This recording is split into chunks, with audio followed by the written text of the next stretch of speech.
লাগিছে আজি আমি ৰুইছোঁ মই লাইফত প্ৰথমবাৰ আজি ৰুইছোঁ বহুত ভাল লাগিছে বহুত কষ্টকৰ আমি অনুভৱ নকৰোঁ আমিতো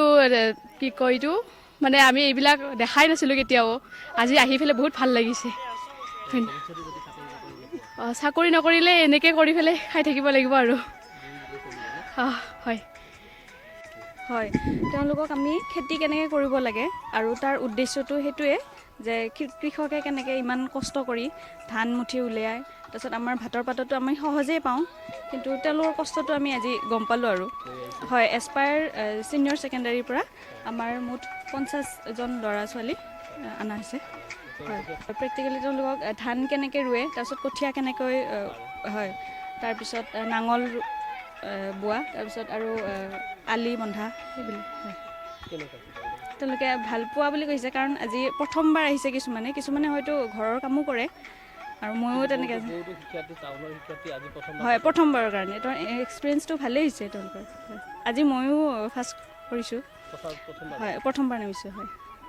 শ্ৰী মোৰ নাম এলাকিম গৌৰ তো মই এছপায়াৰ ছিনিয়ৰ ছেকেণ্ডাৰী স্কুলৰ পৰা আহিছোঁ দ্বাদশ 12 আমি ইয়াত এতিয়া বৰ্তমান খেতি কৰি আছোঁ অৰ্থাৎ আমি ছাত্ৰ ছাত্ৰী হৈ ইয়াত একগোট হৈ আমি খেতি কৰি আছোঁ আৰু আমি যে এনেকুৱা গৰমত আমি কেনেকৈ অনুভৱ কৰিছোঁ তাপৰ দ্বাৰা এইটো আমি জানিব ইচ্ছা পালোঁ অৰ্থাৎ অনুভৱ কৰিলোঁ তো আমি প্ৰিন্সিপাল ছাৰে আমাক লৈ আহিছে তো আমাক অশেষ ধন্যবাদ দিছোঁ প্ৰিন্সিপাল ছাৰলৈ তো আমি এইটো প্ৰেক্টিকেল নলেজ অৰ্থাৎ আমি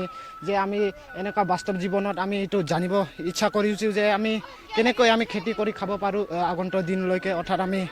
এতিয়া পঢ়ি আছোঁ ঠিকে পঢ়ি আছোঁ আমি ডাঙৰ দীঘল হৈ আছোঁ অৰ্থাৎ আমি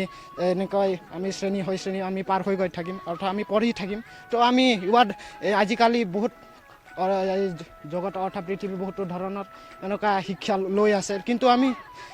আজি চাকৰিৰ পোৱা অৰ্থৰ যথেষ্ট নহয় তথাপি আমি ইয়াৰ দ্বাৰা জানিব খুজিছোঁ আমি যে কেনেকৈ এনেকুৱা খেতি পথাৰৰ কাম কৰিব পাৰোঁ এইটোকে আমি আমি শিকিছোঁ তো চাকৰি নাপাই মানে তো আমি এইটোৱে খেতিয়ে কৰি খাব লাগিব অন্যান্য ধৰণৰ বহুতো ধৰণৰ আমাৰ এনেকুৱা আছে লক্ষ্য চ' আমি এনেকুৱাই কাম কৰি গৈ থাকিম মন মানে এনেকুৱা মনটো বনাইছোঁ যে চাকৰিটো আজিকালি নাপায় চ' আমি এনেকৈ খেতি কৰি অৰ্থাৎ এগ্ৰিকালচাৰৰ দ্বাৰা আমি সোমাব পাৰিম এনেকুৱাই আৰু চেল্ফ ডিপেণ্ডেণ্ট নিজকে আমি ভৰসা কৰিছোঁ